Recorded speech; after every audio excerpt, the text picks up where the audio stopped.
سرگزشت ایک کمسن سپاہی سالار کی، جو ایک مظلوم بہن کی پکار پر ہندو راجاؤں پر چڑھ دوڑا۔ تاریخ اسلام کے اس جرنیل نے بہادری، شجاعت اور قوت ایمانی سے نہ صرف سندھ کو فتح کیا بلکہ اپنے حسن سلوک سے وادی سندھ کو اسلام کے نور سے منور کر دیا۔ توحید پہ جان نشاور کرنے والے اس سپاہی کی کہانی شروع کرنے سے پہلے آپ سے گزارش ہے کہ ہمارے چینل گلوبل نالج کو سبسکرائب کریں اور گھنٹی کے بٹن کو ضرور پریس کریں تاکہ ہماری ہر آنے والی ویڈیو آپ تک بآسانی پہنچ سکے۔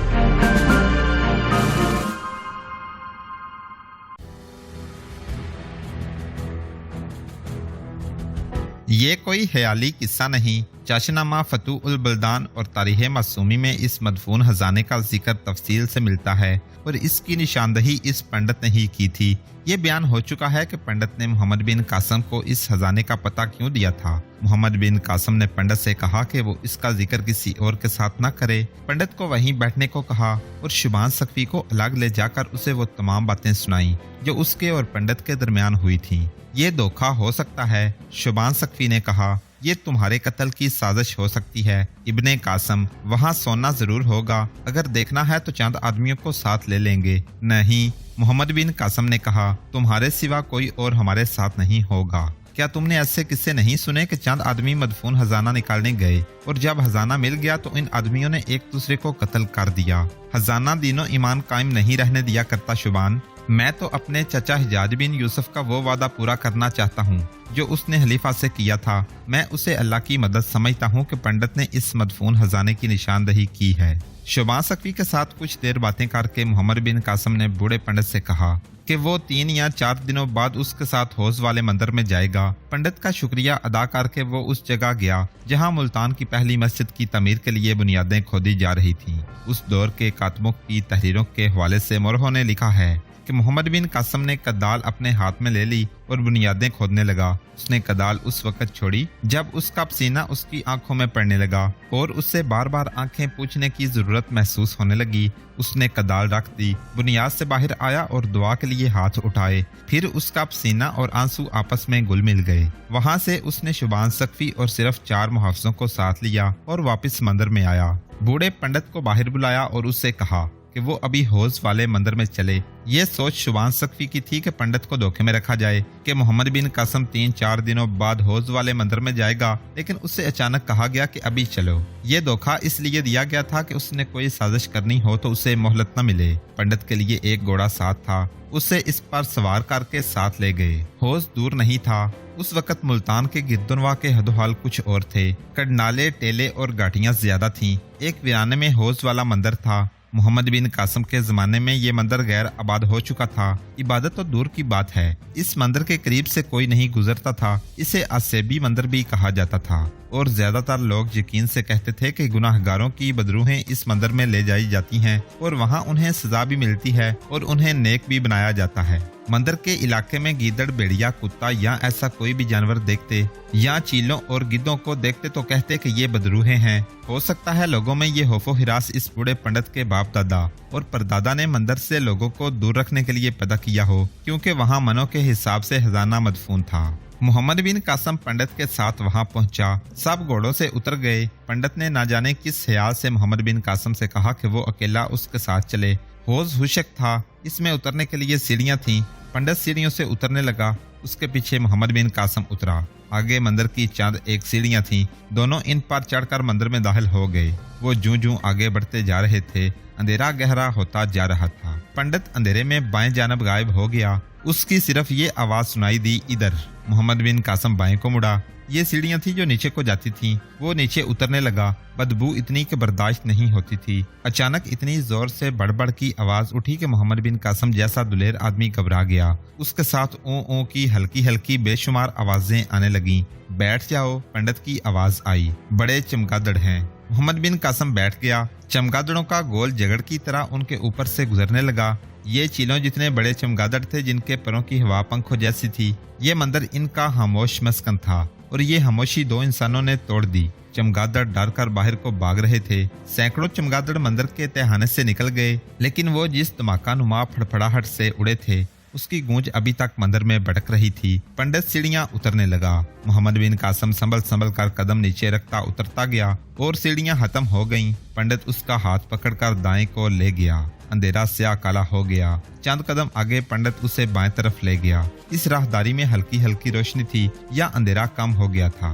محمد بن قاسم کو سرسراہٹ سی سنائی دی، جیسے کوئی آدمی دبے پاؤں آ رہا ہو۔ محمد بن قاسم نے فوراً تلوار نکال لی۔ اسے نیا میں ہی رہنے دو، پنڈت نے کہا۔ یہ اس تاریک دنیا کی مخلوق ہے، سانپ ہوگا، دیکھو کتنی بدبو ہے۔ یہ گدڑوں یا بچھوں کے بچے ہوں گے۔ آوازیں نہیں سنائی دے رہی آپ کو؟ محمد بن قاسم ہلکی ہلکی آوازیں سن رہا تھا۔ اس نے تلوار نیام میں ڈال لی۔ کچھ اور آگے گئے تو ایک کمرہ آ گیا۔ سامنے والی دیوار میں چھت کے ساتھ چھوٹا سا دریچہ تھا جو جالوں سے اٹا ہوا تھا اور اس میں سے ہلکی ہلکی روشنی آ رہی تھی۔ کمرے کے وسط میں ایک آدمی کھڑا تھا۔ چونکہ روشنی کم تھی اور اس کے پیچھے تھی، اس لیے اس آدمی کے چہرے کے حد و حال دکھائی نہیں دیتے تھے۔ وہ سیاہ سایہ تھا اور وہ وار کرنے کی تیاری کی حالت میں تھا۔ یہ ایک تاریخی حقیقت ہے کہ محمد بن قاسم نے اس خیال سے کہ اسے یہاں قتل کرنے کے لیے لایا گیا ہے، بڑی تیزی سے تلوار نکالی اور اس آدمی پر وار کرنے کے لیے لپکا۔ بوڑھے پنڈت نے اس کا بازو پکڑ لیا۔ رک جا عربی سالار، پنڈت نے کہا۔ یہ کوئی زندہ انسان نہیں، یہ سونے کا وہ بت ہے جو راجا جسوبن نے بنوا کر یہاں رکھا تھا۔ اس کے نیچے سونے کے صفوف کے مٹکے، زیورات اور سونے کی اینٹیں رکھی ہیں۔ اپنے آدمیوں کو بلا کر یہ بت ہٹواؤ، اس جگہ سے فرش اکھاڑو، لیکن ایسے آدمیوں کو یہاں لاؤ جن کا ایمان اتنا مضبوط ہو کہ سونے کی چمک سے ٹوٹ نہ جائے۔ بلازری نے لکھا ہے کہ سونے کے اس بت کی آنکھوں میں یاقوت جڑے ہوئے تھے جو اندھیرے میں چمکتے ہیں۔ اس بت کا ذکر کرنے والے کسی اور مورخ نے یاقوت کا ذکر نہیں کیا۔